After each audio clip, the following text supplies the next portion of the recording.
puntahan ho muna natin ngayon si Maharlika. Sabi ko naman sa inyo eh. Ano kayo, fake news? Bullshit yan.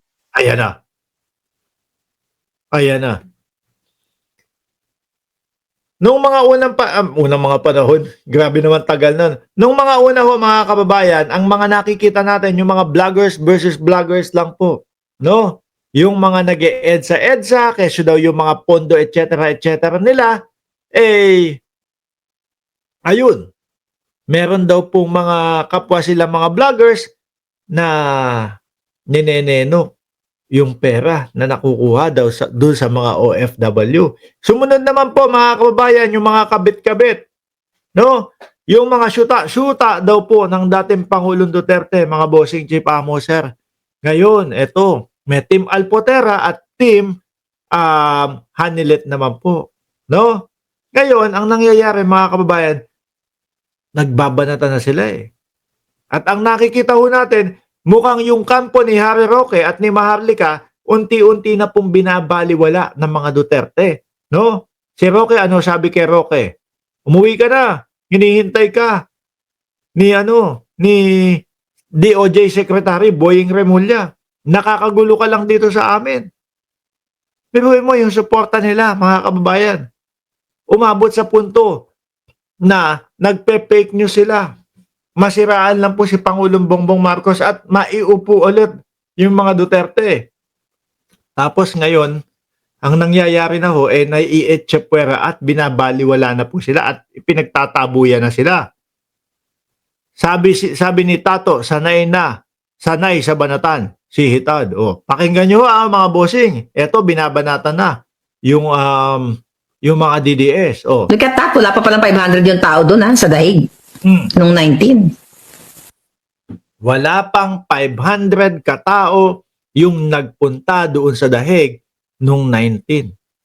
Ang lagi ho nilang palabas mga bossing dati. Naku, ayan, sandamakmak na mamamayang Pilipino o yung mga kapwa natin Pilipino doon sa ICC nagsipuntahan. Gusto nilang ipamuka na maraming supporter ang dating Pangulong Duterte. Pero eto ngayon ibinubuko na. Kakaunti lang ang mga nagpupunta at pumupunta doon sa Dahig. Look at that, wala pa palang 500 yung tao doon sa Dahig. Nung 19. May sabi, Marley, ka mo nang sabihin ka. Ayan, ang dami Ang daming lupa. Di ba? Ang daming lupa, mga kababayan. Ano daw sabi sa kanya ng mga DDS? Si DDS tayo. May sabi, Marley, ka mo nang sabihin kasi DDS tayo. Putang ina, ano kayo, fake news? Bullshit. Diyan nag-uumpisa mga kababayan, no? Yung simpleng pagtira, yung simpleng paghahayag po, yung simpleng pagpapakita ng mga ganito. Sa susunod rektahan na. Yan, napamura. Ano kayo? Fake news? Di ba? May social distancing pa din sila. Hanggang ngayon, wala na wala nang COVID, mga kababayan. Yan. Here. You wanna see? Dahil sa pag-infiltrate sa atin. Hindi ganito ang crowd. Onte, siya mismo nagbubuko, mga kababayan. Na wala nang pumupunta at kakaunti na lang yung mga DDS. Tapos ang gusto daw ng mga DDS, wag mo nang sabihin yan, wag mo nang ipaalam sa mamamayang Pilipino. Kasi DDS din tayo. Tayo ang masisira dyan. Sorry. Inaano nyo si Maharlika Tsaka si binabaliwala nyo si Maharlika at si Harry Roque Di ba? Ibubuko talaga kayo niyan. Show you something. Sino to? Ayan na, konti lang yung tao. Nakita niya? Sa ngayon, pag ganyan-ganyan lang yan, pakonti-konti yung tao, susunod mga kababayan, sasakmalin na din sila niyan ni Maharlika. Susunod yung mga sinasabi ni Harry Roque, mga sinasabi ni Maharlika, laban na po kay dating Pangulong Duterte. Ibubuko na din po sila nitong mga ito. Laki-laki ng stage, dapat nag-indoor na lang. Nakita niyo, walang tao, konti-konti lang, hindi ganyan yun.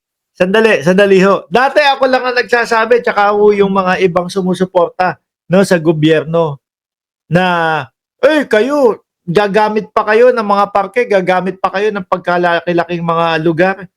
Ba't hindi na lang basketball court ang inyong upahan? Dati ho, ako lang nagsasabi nun.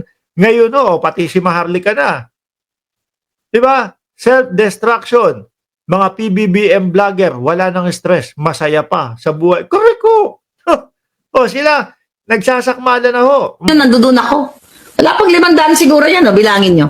Oh. Because we are infiltrated. Hindi mo pwedeng itago yan. Yan ang katotohanan para magising. Wala na kayo. Mahina na. Di ba? Kayo-kayo na mag-aaway niyan. Susunod yung maririnig nyo, hindi, binabanatan na nga nila Banat ba ito eh. Binabanatan na nung mga supsuperos ho ito, mga kababayan, si Maharlika, di ba? Tsaka yung ibang mga DDS. Yung iba, yung ibang mga vlogger din, inaatake na din tong sila Maharlika. Mga kababayan. Kaya ang ending po nito, paghuhuna din po nila, mga bossing. Sabi ni Shiro Kansaki, kayo lang ang dapat magising, mga Duterte o mga DDS. Ay, nako. Wala na hong kapupuntahan yan. Kumbaga, ending nito, mga bossing, panalo na ho tayo. No?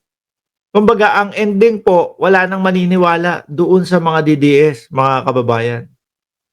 Ang ending din po, mga kababayan, is ngayon na. Dahil inaantok na ako, anong oras na? Alas 10:30 na ho, mga bossing. Maraming salamat and God bless po sa ating lahat. Paalam muna hanggang sa